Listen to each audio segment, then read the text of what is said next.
먼저 잠시 말씀을 하나 드릴 건요. 지난 시간에 제가 은혜의 방편에 대해서 말씀을 드릴 때 말씀과 기도와 전도라는 얘기를 자꾸 드렸었습니다. 근데 말씀과 기도와 성례가 맞고요. 그것이 우리에게 나타나는 열매가 무엇이냐면 증인의 삶을 산다는 것입니다.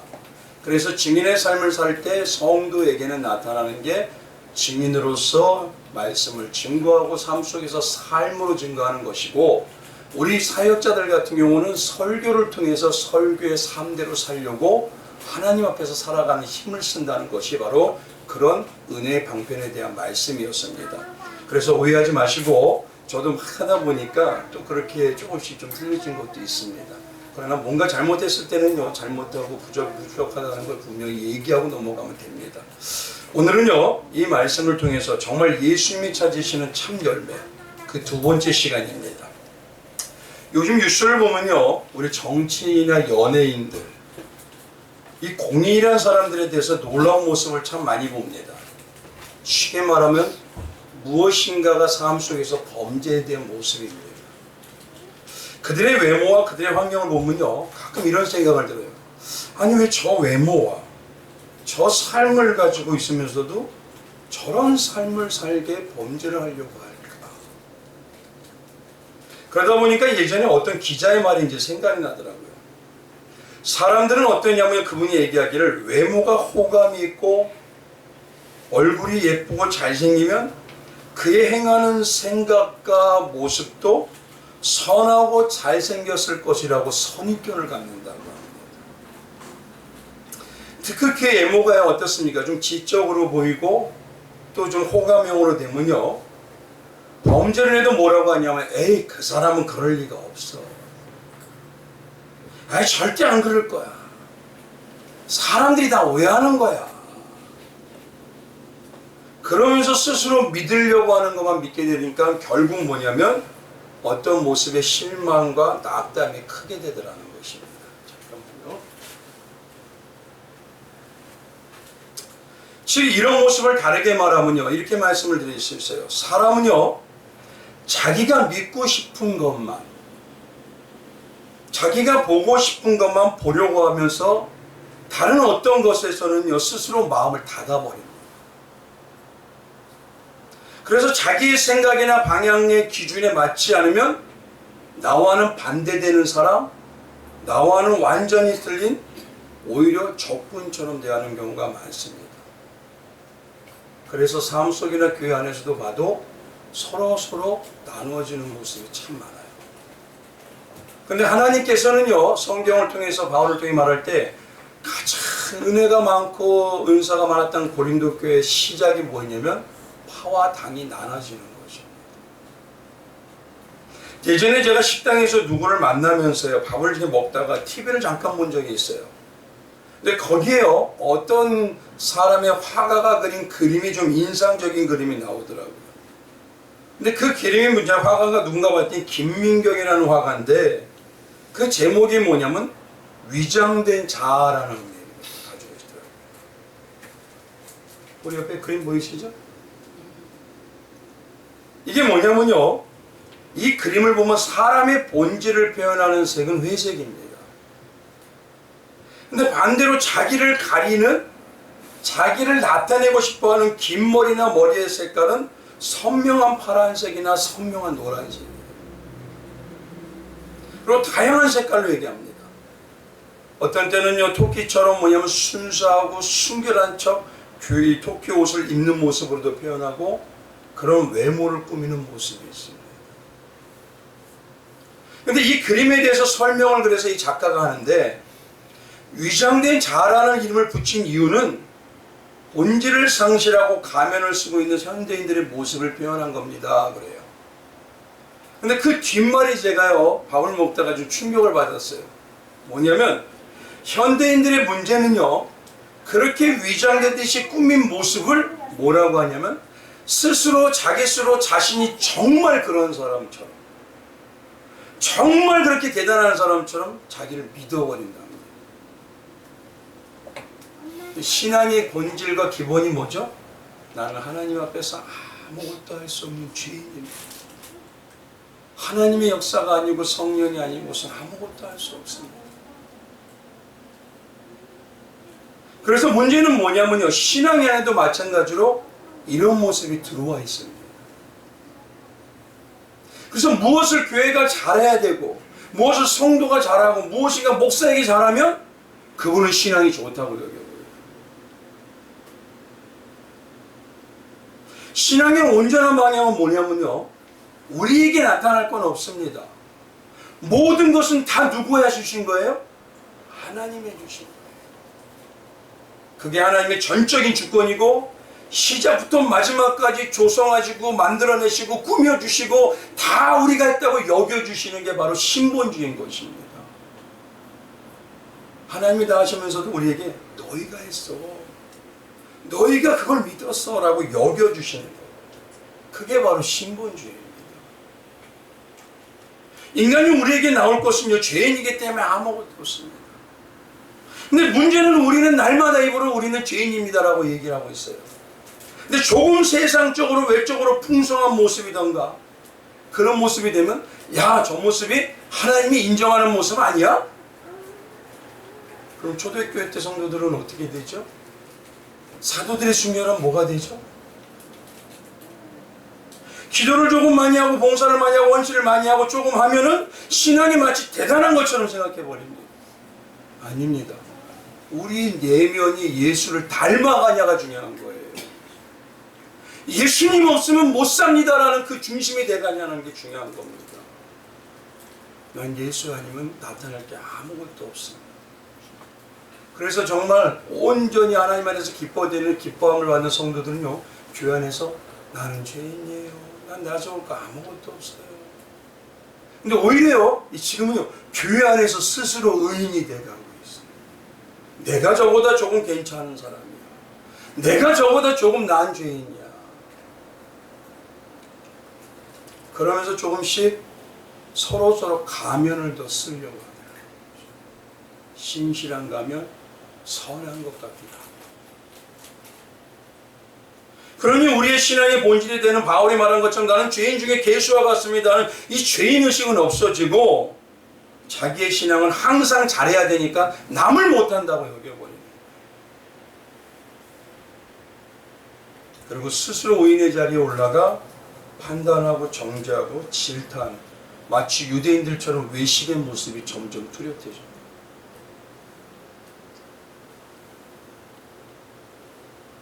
그래서 지난 시간에 참 열매에 대해서 말씀드리기 전에 우리에게 먼저 나타나는 예수님이 말씀하신 포도나무여 가지라고 하는 그 핵심적인 열매가 뭐냐면 기도의 열매와 친구이신 예수님이 맺어주는 열매라는 걸 우리에게 말씀해 주시더라는 것이에요. 우리가 맺는 열매? 아닙니다. 친구가 맺어주는 열매라는 것이에요. 그러니 한번 생각해 보십시오. 기독교 안에 강청하는 기도, 간절히 구하면 하나님이 다 들어주신다? 그럼 하나님은 계획도 없고 뜻도 없나요? 창조 때? 아닙니다. 우리를 기도하기도 하시고, 우리를 신앙으로 살기도 하시고, 우리가 남에게 호의를 베푸기도 하시고, 우리가 이해도 하고 받아들이고 사랑으로 포용하게 하시는 모든 것이 누가 하시는 거다? 하나님이 하십니다. 우리는 그 안에서 은혜를 느끼고 감사를 느끼고 감사한 그 가운데 주님을 위해서 하나하나 순종하며 살면 되는 거죠. 그래서 신앙의 모든 것은요, 하나님의 전적인 신본주의예요. 그래서 말씀드린 대로 기도도 마찬가지로 하나님이 우리 안에서 때가 돼서 무슨 일을 하실 때가 되면 기도할 마음도 생기고, 기도를 더 열심히 하려고도 하고, 하나님을 위해서 정말 우리 지체를 위해서 나를 위해서 내려놓고 기도하기도 하시고, 하나님께서 모든 걸 이루어내시는 은혜라는 것입니다. 그게 바로 그래서 기독교의 은혜신앙인 거예요. 근데 그 모든 건 내가 할 수 있다? 아니죠. 그래서 성령께서 내 안에서 역사하시는 모습이다, 이렇게 말씀합니다. 이게 기독교입니다. 세상의 종교와는 같을 수가 없어요. 근데 우리는 잘못하면 무속인처럼 다른 기도처럼요, 내가 지성으로 드리면 감천해서 하나님의 역사가 내려올 거다.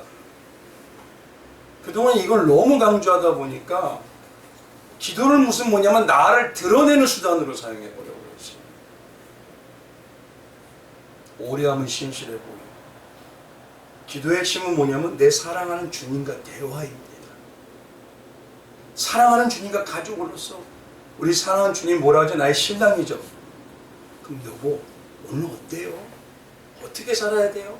뭘 해야 돼요? 그와 같이럼 주님 오늘 어디 갈까요? 어떻게 동행할까요? 오늘 주님이 나를 어떻게 같이 우리 기쁜 삶을 살죠? 이거를 날마다 우리 안에서 살아가는 게 바로 기도의 중심인 것입니다. 그래서 성경에는요 어디에도 지성이며 감정이란 말이 없어요. 하나님 아버지가 이미 다 아시고 너희에게 이루어 주시는 거예요. 하물며 너희의 친구도 너희의 부모도 너희의 필요를 채우는데 하늘 아버지가 그걸 모르겠느냐. 그 얘기를 그래서 기도와 친구의 이야기 속에 딱 집어넣고 계십니다. 그게 지난 시간의 말씀의 핵심이었어요. 오늘은요 어떤 거냐면요 이제 하나님의 온전한 신부인 줄을 맺게 하기 위해서 참 열매, 우리가 잘못하고 있던 우리가 할 수 있다는 스스로 의인이라는 의식을 내려놓고 모든 걸 하나님이 하신다는 그 죄인의식에 의해서 하나님이 이루어진 전적인 신본주의를 우리가 지난 시간에 잘못된 생각을 알았다면 이제 오늘은 중요한 건 신앙 안에서 정말 참된 올바른 열매가 뭐냐 이거예요. 나한테서 정말 성령이 역사하신다면 내가 어떤 열매를 맺게 되느냐 이 얘기입니다. 오늘 15장의 핵심은요 다른 것보다 딱 핵심은 간단합니다. 예수님은 포도나무요 하나님은 농부다 요겁니다. 이에 대해서 다 부연 설명해 주시는 거예요. 근데 열매를요 일명 말해서 카르포스라고 해서요 결실이라고 하고 소출이라고 합니다. 이제 잘 들어보셔야 됩니다. 결국 그러면 열매라고 얘기하는 이거는 그 열매를 맺게 하는 나무의 속성을 어떻게 해요? 그대로 담고 있다는 것입니다. 사과나무는 사과를 보면 뭐죠? 사과나무의 속성을 알 수 있고 감을 보면 감나무의 속성을 알 수 있다는 것입니다. 이 속성이라는 것을요 겉으로 나타난 모습이 아닙니다. 무엇을 얘기하면 마음에 품고 있는 성품이고 삶이에요. 내 안에 어떤 걸 품고 있냐에 따라서 삶이 저절로 나오게 된다는 소리예요. 그렇기 때문에 점점 영적으로 익어가는 성도의 속에는요 온전한 예수님 것과 같은 속성이 가득 나오기 시작합니다. 처음에는요 세상의 것과 예수님 것이 막 혼동돼서 나오기도 하고 믿음으로 살았다가 아닌 걸로 살아갔다가 이러다가 신앙이 점점 주님 안에서 익어가면 예수의 성품이 나오고 예수의 마음이 나오고 예수님처럼 삶을 살려는 소망과 열망이 나옵니다. 이게 신앙인 것이에요. 그래서 예수님 말씀하고 찾으시는 예수님의 속성을 가진 열매를 알기 위해서 성경을 찾아보니까 한 사람이 딱 연결이 되더라고요. 아, 이자가 예수의 속성인 예수님의 열매를 많이 닮았기 때문에 하나님이 인정하신 자였구나. 근데 그것도 그가 아니라 하나님이 그를 통해서 맺어주는 열매를 우리에게 보여주시는 거예요. 우리에게 알려주시는 겁니다. 사람을 통해서 사람이 대단하다는 게 아니라 그를 통해서 누구를 통해서든 나는 그렇게 맺을 수 있다는 걸 하나님이 알려주시는 거예요. 그가 누구냐? 바로 다윗입니다. 다윗이라고 하는 이유가 무엇이냐면요 예수님께서는 자신을 뭐라고 하냐면 이렇게 얘기하셔요. 요한복음 8장 29절에요 나를 보내신 이가 나와 함께 하시는도다. 나는 항상 그가 기뻐하시는 일을 행함으로 라고 얘기하셔요. 기뻐하시는 일을 행함으로. 그런데 이 다윗을요 하나님 평가할 때 뭐라고 평가하냐면 사도행전 13장 22절에 이렇게 얘기합니다. 패하시고 다윗을 왕으로 삼으시고 증언하여 이르되 하나님이 증언해 주시는 거예요. 내가 이새의 아들 다윗을 만나니 내 마음에 맞는 사람이라. 맞는다는 건 뭐죠? 하나님을 기쁘게 하고 있더라. 바로 그 얘기인 겁니다. 바로. 그래서 하나님 마음에 맞는다는 말이 결국 하나님이 기뻐하는 일을 한다는 것이에요. 그래 누구를 가장 많이 닮았다? 예수님을 닮아가고 있더라. 그 얘기입니다. 그래서 또 오늘 본문 말씀의 열매에 대해서 다윗을 봐야 한다는 이유가 뭐냐면 우리 시편 한번 1편 한번 딱 펴보시기 바랍니다. 시편 1편. 본문은 냅두시고요.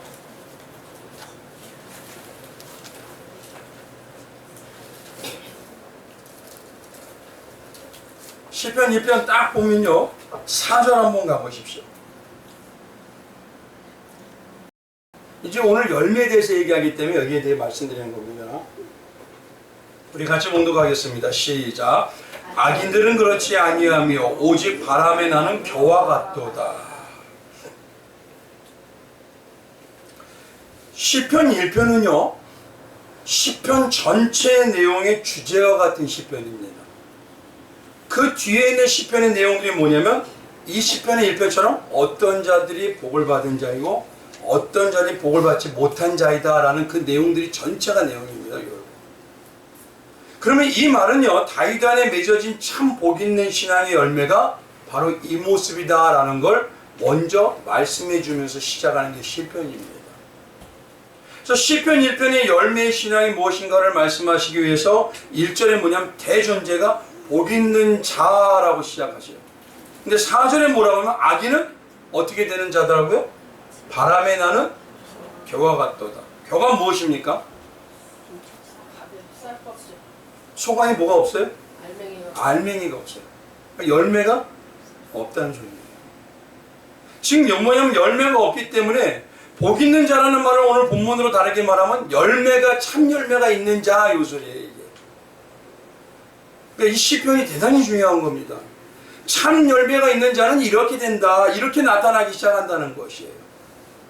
이 말은 결국 뭐냐면 참 열매의 뚜렷한 모습은 결국 시편 1편의 복 있는 자, 복 있는 자가 안 하는 것들, 그 모습이 바로 우리에게 드러나는 모습이라는 소리입니다.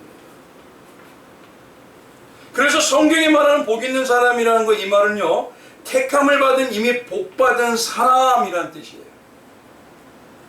그래서 오늘 여기서 보죠. 뭐라고 하니까 복 있는 사람은 이렇게 하죠. 복 받을 사람은 이러나요? 아니죠. 이미 복 있는 사람은 누가 주셨기 때문에? 하나님이 주셨기 때문에. 그래서 먼저 복 있는 사람은 이라는 말을 하면서 복 있는 사람만이라는 이 말을 한번 따져보면요 원어로 따지면 이렇습니다. 아슈레이 하이시라고 얘기해요. 근데 아슈레이가 뭐냐면 복이 쏘는 소리예요. 하이시가 뭐냐면 그 사람이라는 소리입니다. 누가 주는 복이다? 그 사람이 주는 복 이 소리입니다. 근데 그 사람이라는 게 뭐냐면 어떤 아무 사람이 아니라 성경에서 말하는 어떤 특정적인 바로 그 사람. 근데 여기서요 이시라는 말은요 누구에게 붙이냐면 남자에게 붙입니다. 여자에겐 이샤라고 붙여요. 그러니까 어떤 남자인 바로 그 남자에게 복받은 사람 요 소리입니다. 그러니까 그 남자에게 뭐하고요? 모든 양분을 받은 자 요 소리입니다. 이게 똑같습니다. 그래서 그 남자로부터 복을 받은 여자여 라는 소리예요. 성경에서 영적으로 여자는 누구죠? 성도예요. 교회입니다. 따라서 아무 남자를 말하는 게 아니라 성경에 말하는 그 특정적인 그 남자, 그 남자라면 우리가 온전히 복을 가지고 계시는 분이 누구죠? 예수잖아요. 그럼 한번 보십시오. 영적으로 그 남자이고 예수님이 복을 가지고 있으면서 이 땅에 복을 주시기 위해서 오신 게 뭘까요? 우리가 잘 알고 있죠? 요한복음 3장 16절 하나님이 세상을 이처럼 사랑하사 누구를 주셨어요? 독생자를 주셨으니 이를 믿는 자마다 멸망치 않고 영생. 그러니 영적으로 그 남자인 예수에게 영생을 받은 여자로 연결되어 있는 교회. 그가 창세전에 택함받은 자녀이고 성도이고 교회인 거예요. 아무나 성도가 아닙니다. 성령이 내주에 있어서 연결되어 있어요. 지금 내가 느끼든 못하든 하나님은 나의 삶의 전체를 어떻게 하고 계셔요? 다 주관하고 계셔요. 근데 사람들은 뭐냐면 내가 조금 더 신령해보면 나는 믿는 것 같고 내가 조금 아니라면 안 믿는 것 같고 왜 내 감정으로 믿죠 신앙은? 하나님 나와 지금 함께 하시는데 내가 믿음이 충만하든 아무 마음이 없든 내가 신앙이 떨어져도 나를 지금 어떻게 인도하고 계셔요?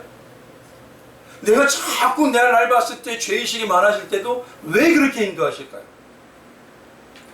봐라, 너는 내가 손을 떼면 어떤 자다? 너는 봐봐, 여전히 너 욕망으로 살고 너가 너만을 위해서 사는 죄인이잖아. 그러니까 나 없으면 돼, 안 돼? 안 돼, 이 소리 하시는 겁니다. 근데 무슨 잘 될 때만 예수님 있는 거고 엉틀 때는 없는 거. 그렇기 때문에 이 복 있는 자를 다르게 말하면 사랑받은 자라는 소리예요. 왜냐하면 한번 보십시오. 요한복음 3장 16절에 뭐죠? 세상을 이처럼 사랑하사, 사랑하기 때문에 영생을 주셨으니 복 있는 자, 영생인 그 생명이 연결된 자, 그가 바로 뭐냐면 예수님이 사랑한 자라는 소리예요. 이가 누구다? 성도인다. 도대체 얼마나 축복을 받아야 되고 얼마나 복 받아야 되죠? 맨날 복 주시옵소서. 이만한 복이 있나요? 그런 열매인 예수를 사랑을 가지고 있는 자에게 나오는 게 증인의 삶이라는 소리예요.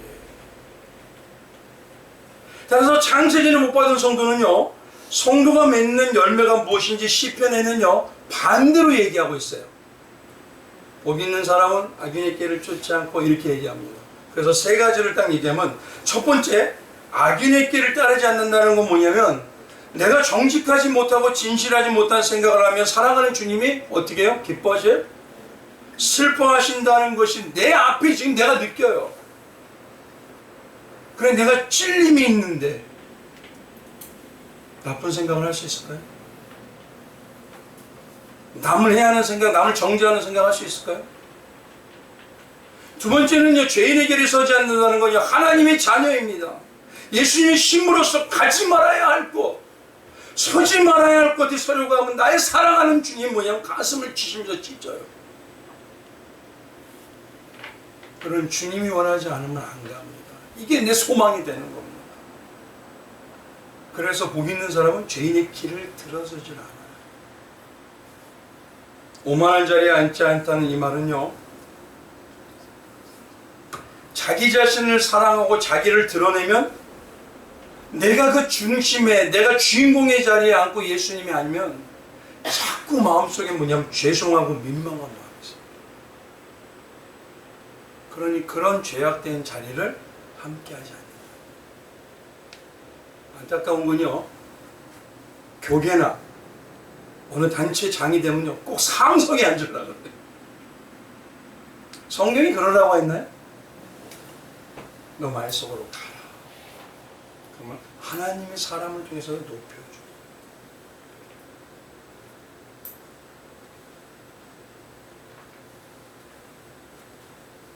근데 이 마지막이 뭐냐면, 이 모든 것은 시편이 말하는 게 오직 여호와의 율법을 뭐하기 때문에? 즐거워하기 때문에. 그 율법을 주야로 묵상한다는 소리입니다. 이게 뭘까요? 하나님의 말씀이 내 안에 공급이 되고 있으니, 내 안에 이것이 살아있으니까, 핏줄이 연결되니까 어떻습니까? 악인의 가는 길과 생각과 그 자리에 갈 수가 없다는 거죠. 지금 말씀이 내 안에서 살아있기 때문에 갈 수가 없는 거예요. 그게 열매로 공급되어 있는 것입니다. 그러니 한번 생각해 보십시오. 10년이 돼도 20년이 돼도 여전히 말씀이 하는 말씀밖에 없어. 그럼 공급이 될까요, 안 될까요?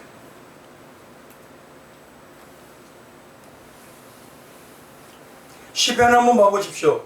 이런 말씀이 온전히 이루어지는 자를 뭐라 보죠? 3절에 시냇가에 심은 나무라고 하시고, 철을 따라 열매를 맺게 하시고, 그가 결국 뭐하다? 형통한 자라고 얘기하더라고요. 형통한 자라고 해서요 세상적인 부자가 되고 잘 되고 막 이렇게 되는 게 아닙니다. 성경이 말하는 형통은 뭐냐면, 너의 하나님이 너의 때를 따라 시기를 따라 함께하리라, 이 소리입니다. 우리의 눈으로 볼 때 요셉의 삶이 어떻습니까? 형통하다 그랬죠. 근데 노예로 가는 게 형통인가요? 감옥에 들어가는 게 형통인가요? 근데 거기다가 하나님이 요셉과 함께함으로 형통하여 가더라 이렇게 얘기해요. 왜 그럴까요? 그게 결국 하나님이 인도하고 계신다는 겁니다. 우리 성도님 어떤 삶이 되더라도 하나님이 지금 인도하시는 걸 잊지 마시기 바랍니다. 온전히 주님과 함께 하시길 축원합니다. 그래서 오늘 이 시간에는요, 이 복 있는 자라는 말하고 똑같은 게 뭐냐면, 열매, 내 안에 열매가 맺어질 때, 오늘 시편에 나타난 이 복은요, 겉으로 드러나는 겁니다. 그럼 어떤 열매가 아니라 복 있는 자라는 이 말이 똑같은 말이 있는 데가 있어요. 신약에. 어딜까요? 그게 뭐냐, 마태복음 5장입니다. 신약에 보면 이렇게 써있죠. 3절부터 심령이 가난한 자는 복이 있나니 천국이 그들의 것이며. 근데 이 번역이 조금은 부족합니다. 왜냐하면 이 번역을 올바로 얘기하면 이렇게 얘기해야 돼요. 너 이미 복을 받은 자인 너는 반드시 심령이 어떻게 될까요? 가난한 자가 될 것이다. 이 소리입니다. 이게. 그러니까 먼저 복 받은 자가 나와야 돼요. 심령이 이미 복을 받은 너는 반드시 심령이 가난해진다. 이미 복을 받은 너는 반드시 온유해진다. 그러니 한번 생각해 보십시오. 팔복이라는 것이 어떤 특정 사람이 열심히 해가지고 그 사람만 변화되는 건가요? 아닙니다. 이게 이 팔복이라는 건요, 성령이 내주하시고 하나님이 신적으로 주권적으로 다스리는 그 자에게는 반드시 맺어지게 하는 열매라는 소리예요. 근데 무슨 어떤 분들은 팔복을 맺어야 돼, 팔복을 맺어야 돼. 누가 하셔야 되는 겁니까? 우리가 할 수가 없는 겁니다. 그런 팔복이 내 안에 열매가 맺어질 때 드러나는 게 복 있는 자라는 시편 1편의 모습에 세 가지로 딱 나타난다는 소리입니다. 그리고 그 팔복이 이루어지는 중심에는 어떤 공급? 말씀의 공급이 어떻게 해요? 매일 양식처럼 이루어지고 있다는 거예요. 그럼 여쭤볼게요. 매일 말씀 읽으세요? 매일 한 말씀이라도. 요즘 너무 시대가 좋아요. 아니 핸드폰만 가지고 있어도 이제 핸드폰 딱 키기만 해도 여기 말씀이 나오는 시대인데, 아니 이건 너무하잖아요.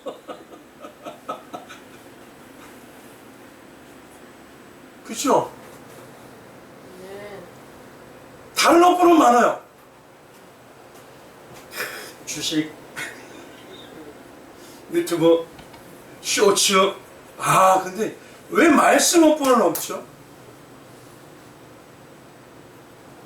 말씀을 내가 읽을 때 이게 공급이 돼야 되는 것입니다. 그래야지 내 안에 성령의 열매가 맺어져요. 내가 안에 성령의 역사가 분명히 처음부터 창세전에 택해 주셨지만 공급이 되는 말씀의 공급으로 내 안에 채워지는 겁니다.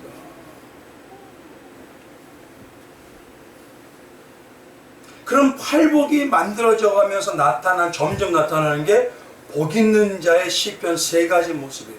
절대 이런 건 안 한다는 소리입니다. 그래서 첫 번째, 복 있는 나무에 붙어 있는 자는요, 악인의 길을 쫓지 않습니다.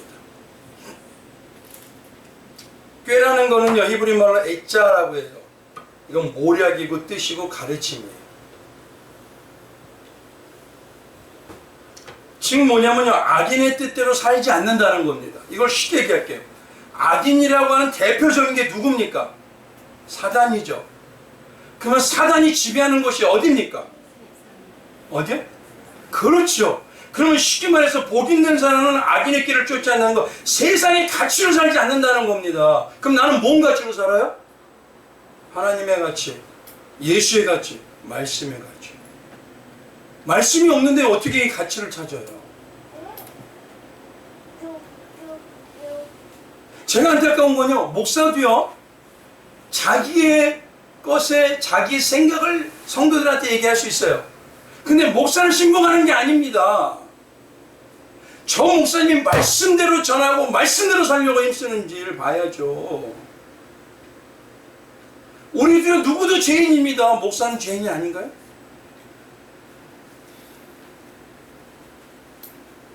조금 더 말씀을 전하기 위해서 영과 참고 가슴을 더 치고. 저는요, 제가 설교를 준비하다가요, 가슴 치고 여기가 멍이 드는 게 어떨 때는 한 4, 50번을 막 때려요.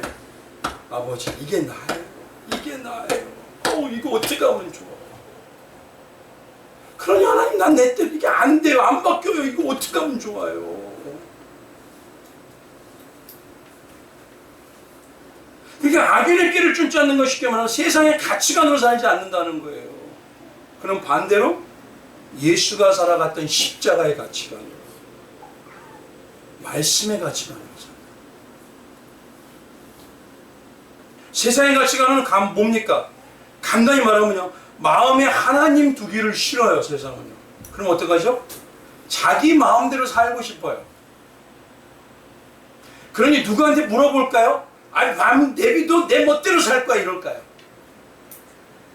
근데 우리 성도는 뭡니까? 주님, 오늘 어디로 갈까요? 예수님, 누구하고 대화할 때 어떤 대화를 할까요? 한번 여쭤보겠습니다. 우리 성도님들은 지금 누구 앞에서 사시고? 예수님 앞에서, 하나님 앞에서 산다는 가장 중심이 뭐냐면 말씀 앞에 사는 거예요. 그 말씀을 내가 받으면요, 어떻게 되냐면 이제 세상보다 누가 더 힘이 세져 보여요? 그렇죠? 그럼 하나님을 어떻게 보세요? 그냥 하나님? 아니죠? 전능하신 하나님. 우리 성도님들 전능하신 하나님 앞에 사세요? 그럼 그 전능하신 하나님이 내 삶 모를까요? 전능하신 하나님이 나보다 나를 더 복되게 하는 걸 모를까요? 근데 왜 하나님의 것이 왜 취미처럼 여겨지죠? 예배가 취미가 되죠? 왜? 신앙으로 사는 게 왜 취미가 되죠? 결국은요, 우리의 입술로는 나는 전능하신 하나님 믿습니다 그러는데 하나님이 세상보다 못한 하나님을 내가 여기면서 살아가는 겁니다. 그게 악인의 꾀를 쫓는 거예요.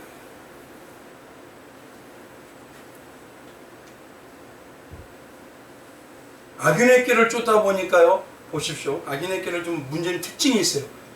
세상 가치로 살아가는 사람이 이 안에서 신앙생활 하잖아요. 그러면 어떤 신앙이 되냐면 척하는 신앙. 신실한 척, 예수와 동행하는 척. 그러니까 나를 자꾸 의롭게 드러내요. 근데 진짜는요, 말씀드렸죠? 우리가 항상 말씀드렸죠. 믿습니다, 믿습니다, 믿습니다. 이건 뭐예요? 믿어지기 때문에? 진짜 믿고 내 아버지 뭐예요? 아, 당연한 거 아니에요? 아버지 여기 계셔요. 아버지 여기 계셔요. 그러니 악인의 꾀를 쫓을 수도 없고 세상의 가치로 살지 못하는 거예요. 성경에요, 가만히 보시면요, 사단을 뭐라고 하냐면은 척하는 모습의 가장 대명사가 거짓의 압이라고 합니다. 요한복음 8장 44절에 했잖아요. 너희는 너희 아비 마귀에게 났으니 그는 뭐다? 마지막에 그는 거짓말쟁이요 거짓의 압입니다. 그럼 한번 봐보시죠. 내 안에 성령이 있다면 어떤 열매가 맺어져요? 성령의 열매가 맺어지죠. 성령의 열매를 다 아시죠? 사랑과 일합과 화평과 오래 참음과 양선과 충성과 이런 등등이죠. 근데 이 성령의 열매들이 내 안에서 겉으로 드러날 때를 성경을 잘 보세요. 빛의 열매라는 게 있습니다. 이게 빛의 열매라는 건 뭐냐? 비춰지는 거예요, 나를 통해서. 근데 빛은 누구십니까? 예수님이잖아요. 그럼 나를 통해서 예수의 어떤 빛이 비춰지는 거예요? 그 빛의 열매를 이렇게 하게 합니다. 에베소서 5장 9절. 빛의 열매는 모두 맞죠? 또 의로운가? 뭐다? 가장 핵심이 뭐냐면 진실함이에요. 실수하면 실수했다. 부족하면 부족하다. 난 죄인이면 죄인이다. 근데요, 교회 안에 성도라고 하면서 진실함이 없어져 버렸어요. 다 자기를 가려요. 아니, 목사라고 완벽하게 다 합니까? 모르면 다음에 더 연구해 오겠습니다. 하나님하고도 기도하면서 찾아지겠습니다. 그러면 되죠. 뭐 자네만 섰다면 다들 뭐냐면 신령하고 대단한 사람처럼. 아닙니다. 예수만 믿으면 나는 대단히 신령한 사람처럼. 아닙니다, 그거.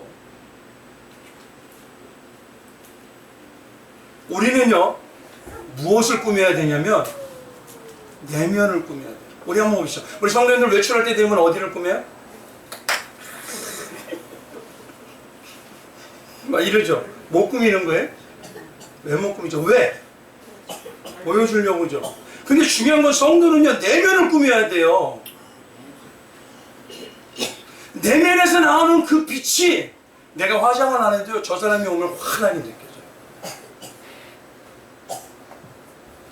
저를 보면 기쁘신가요? 그런 겁니다.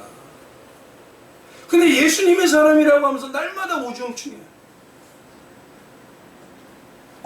예수님이 나와 함께 한다고 지금도 말씀하시는데, 얘 사랑하는 아들과 사랑하는 딸아, 내가 너와 함께 하잖아. 나는 전능하신 하나님이야. 그런데도 자꾸 우중충해요. 이건 뭐죠 도대체? 감동도 없어요. 이제 신앙이 무덤덤해요. 결국 뭐가 없다? 말씀의 공급이 안 돼.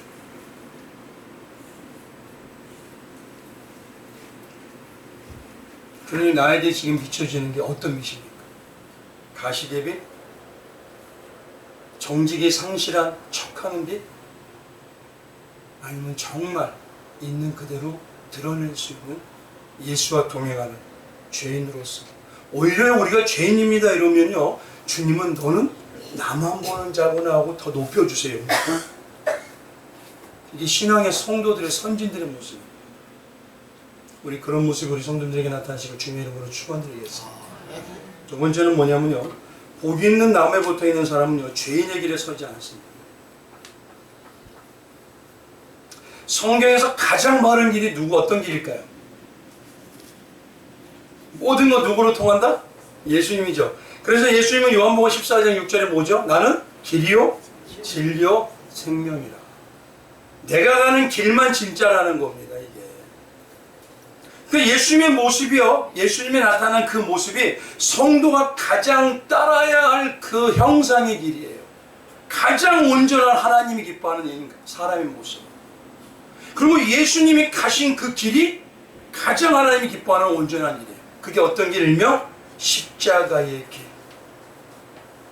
근데 문제는 뭐냐면 예수님이 십자가는 지시고 나는 복만 받으면 돼요.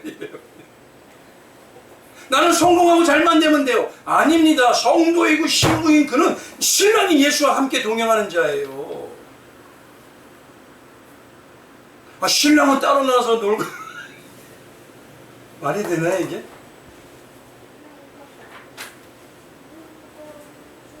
그러니 정말 공급받고 있는 성도, 말씀의 공급을 받으면요, 신랑이 정말 예수님이 내 신랑이에요. 내 사랑하는 분.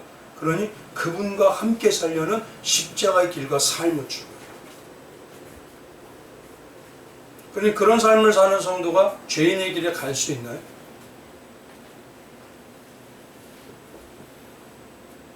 그러니 진짜 성도라면요, 특징이 뭐냐면 이겁니다. 예수님이 십자가 지신 그 길을 한마디로 얘기하면 하늘의 미랄의 길이에요. 그렇죠? 하늘의 미랄이 뭐냐면 그 길이 어떤 겁니까? 나도 상대와 겸하여 같이 성공하기를 원해요, 이건가요? 아니면 꼴 먹고 악 먹고처럼 나도 잘 되고 상대도 잘 되고 우리 자식도 잘 되고 우리 교회도 잘 되고 다 되는 거, 이런 건가요? 아니죠. 하늘의 신앙이라는 건 뭐냐면 나는 없어지고 누구만? 예수님만 성도들의 삶에서 나타나게, 우리 가족의 삶에 나타나게, 내 자녀의 삶에 나타나게. 근데 지금 이 시대가 뭐냐면 나도 즐기면서 살아봐요. 그런 건요, 그건 진짜 기쁨 못 느낍니다. 주님이 그렇게 하진 않으셨어요. 주님이 만들어진 거, 예수의 십자가의 길을 갈 때 예수가 함께 동행하는, 삶은 어려울지 모르지만 내 주님이 주시는 그 놀라운 사랑과 은혜의 기쁨이 나를 가득 채워버려요. 그런 이 시대가 은혜 없는 냉랭한 시대가 되어버려요. 그래서 예수님을 자신을 뭐냐면 화목제물로 드렸다 그래요. 그냥 죄물 돼버렸었어요, 예수님. 그러면 예수님의 공고를 받는 우리라면 어떤 길을 간다고요? 나도 가족, 나도 영혼을 살리기 위해, 나도 타인을 위해서, 나도 교회 지체를 위해서. 목사가 어떻게 돼야 돼요? 목사는 성도님이 더 잘 된다. 근데 오히려 그게 하나님이 우리를 다 세워주는 길. 그러니까 복 있는 사람은 어떤 길이에요? 죄인의 길처럼 꼭 먹고 알 먹고 나도 잘 되고 너도 잘 되고 이게 아닙니다. 하늘의 미랄의 길. 그건 뭐냐? 나는 없어지길 원합니다. 그래서 바울이 뭐라 그러죠? 나는 죽고 누구만 나타내? 예수의 십자가. 근데 지금 어떻게 돼요? 나도 살고 다 살고 나도 높아지고 명예스러워지고 좋아지고 그러니 될 리가 있습니까? 성경이 말할 때 마복음의 말씀에는 그런 열매 없습니다. 고린도서 8장에 가보면요, 바울이 뭐라면 이렇게 얘기해요. 그러므로 만일 음식이 내 형제를 실족하게 한다면 나는 영원히 고기를 먹지 아니하리라. 당시에는 음식이 막 신선할까요? 지금처럼? 고기에 대한 건요, 대단히 건강이 필수적입니다. 근데 고린도 사람들은요, 주로 신전에서 이루어져요. 그러다 보니까 상업활동하는 사람들도 그 고기를 먼저 잡으면 어디냐면 신에게 바치면서요. 지금도 마찬가지죠. 제사 음식을 먹어도 되냐? 먹지 말아야 되냐? 제가 솔직히 말씀드릴게요. 드셔도 아무 관계 없어요. 왜요? 성령이 주관하는 사람은 아무 영향 안 받아요. 뭐 그렇게 두려워? 그래서 바울은 고린도서 8장 4절에 이래요. 그러므로 우상의 제물을 먹는 일에 대한 우리가 우상은 세상에 아무것도 아니며 그건 아무 살아있는 게 아니에요. 사람이 생각으로 만들어내는 겁니다. 또한 하나님 한 분밖에 없는 줄 아노라. 그런데 바울의 중심이 뭐냐? 나의 건강보다 혹시 내 삶보다 풍족한 삶보다 지체가 실족한다. 난 차라리 안 하겠다. 누구의 삶이에요? 누구의 길을 가는 거예요? 십자가이 바로 이런 식이에요. 이런 겁니다. 우리 성도님들은 어떤 걸 원하시나요? 지금 우리 성도님들 누구를 높이고 드러내십니까? 누구를 살리기 원하십니까? 나? 나 성공하길? 신앙인은요, 그렇지 않습니다. 신앙인 열매 맺는 사람은 타인을 살려요. 그게 십자가예요. 세 번째는요, 복이 있는 나무에 붙어 있는 사람은 오만한 자리에 앉지 않습니다. 오만하다는 건 뭐냐면 하나님의 말씀을 가볍게 여겨요. 그래서 인간인 자신이 하나님의 말씀까지 묵살해버리는 게 오만입니다. 가볍게 여긴다는 말을 다르게 말하면 뭐죠? 비웃게 하고 조롱하게 해요. 이게 일명 뭐냐면 망령되게 한다. 쉽게 말해서 이런 겁니다. 하나님이 신이라고 해도 그 하나님의 말씀이 별로 중요하지 않아. 별로 뭐냐면 내 생명처럼 여겨지지 않아요. 뭐가 더 여겨져요? 세상이. 근데 문제는 뭐냐면 세상 사람들은 세상 사람, 성령이 없는 사람들은 그럴 수 있어요. 근데 문제는 우리 성도들이 그렇게 되면 누구의 이름을 망령되게 하는 거예요?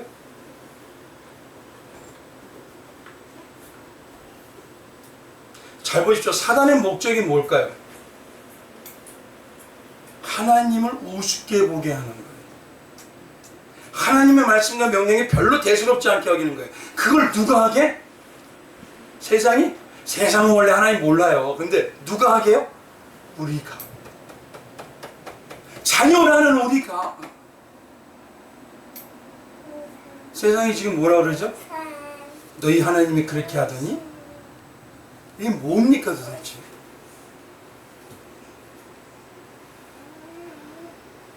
하나님의 말씀은 전능하신 창조주의 말이라고 하면서 우리는 우리 스스로 신앙을 골라서 먹어요. 좋으면 하고 껄쩍지근하면 안 하고 예배도 드렸다가 말았다가 세상의 상황이 힘들고 일이 힘들면 오늘은 좀 이해하시겠지. 이해는 하시죠. 부모인데 자녀 인생 이해 안 하겠습니다. 그러나 뭐죠? 가슴이 치시.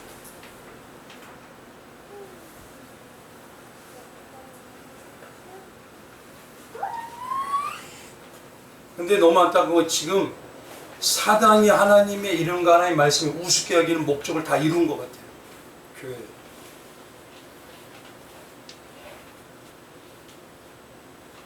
예배보다 내 삶이 우선이고 영적 건강과 생명을 위해서 말씀의 양식을 먹기보다 세상에서 운동이 더 우선이에요.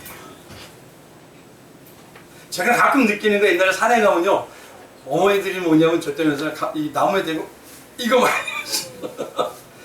신앙 안에서 이걸 좀 많이 해보시면 좋겠더라고.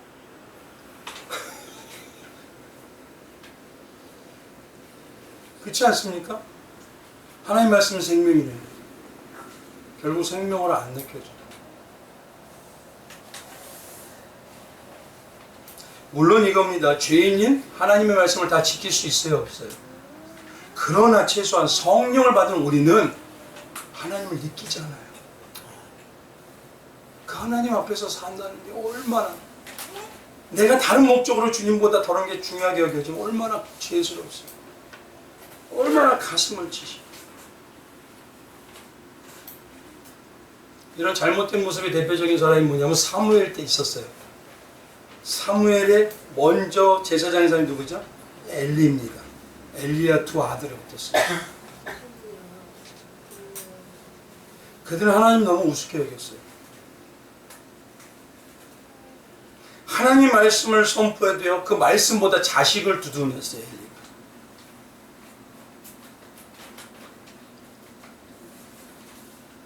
두 아들은요, 재물을 훔쳐버려요. 그리고 성전 안에서 여자하고 음란하는 행위를 합니다. 지금 누구를 우습게 여기는 거예요? 근데 이 모습을 중요한 건 뭐냐면, 우리가 그렇게 여기면 우습게 여길 때 누가 보고 있어요? 세상이, 사단이, 하나님의 사람들도 보고 신앙이 실족합니다. 그럼 영혼을 실족하게 하는데 하나님이 어떤 마음일까요?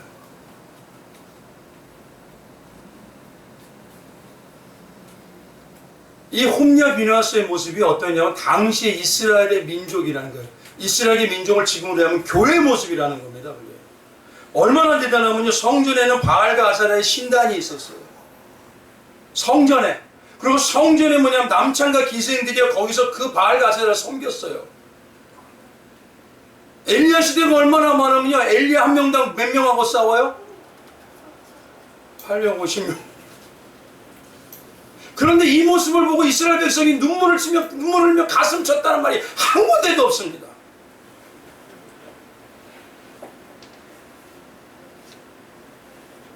결국 온 나라가 뭐냐?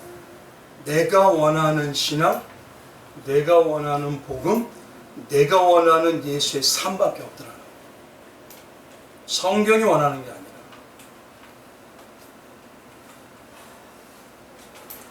한번 보시죠. 우리가 가장 근본으로 하는 주기도문이 있죠.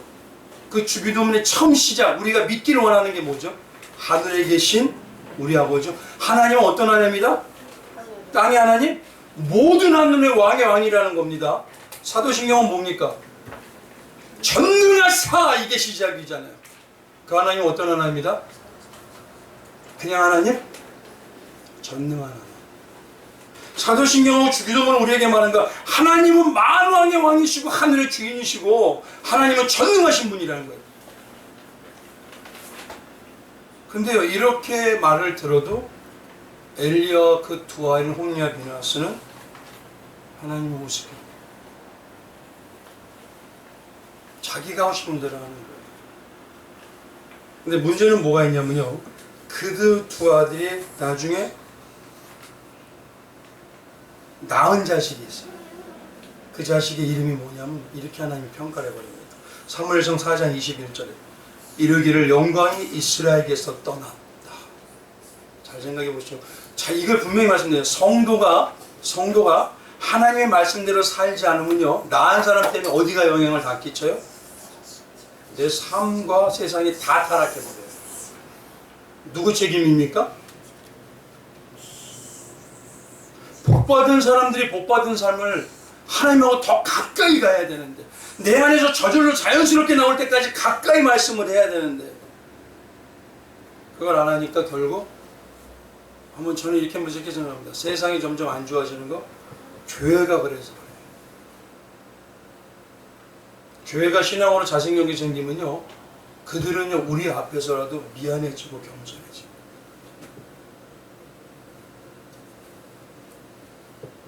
그러면서 뭐라고 하냐면, 이 비누아스 홈리 때문에 아이를 낳는데 아이 이름을 이가봇이라 하였으니, 하나님이 걔가 빼앗겼고, 하나님이 걔는 빼지 뭐죠? 말씀이죠. 말씀이 공급이 안 되고, 뭐죠? 그의 시아버지 남편이 죽었기 때문에 이가보이락은 뭐냐면 하나님의 영광이 이스라엘을 떠났다. 영광을 나타내야 되는 자리 누구예요? 우리잖아요. 우리 안에서 하나님 영광을 못 받아요. 하나님이 전능하신 하나님답게 취급을 못 받아요.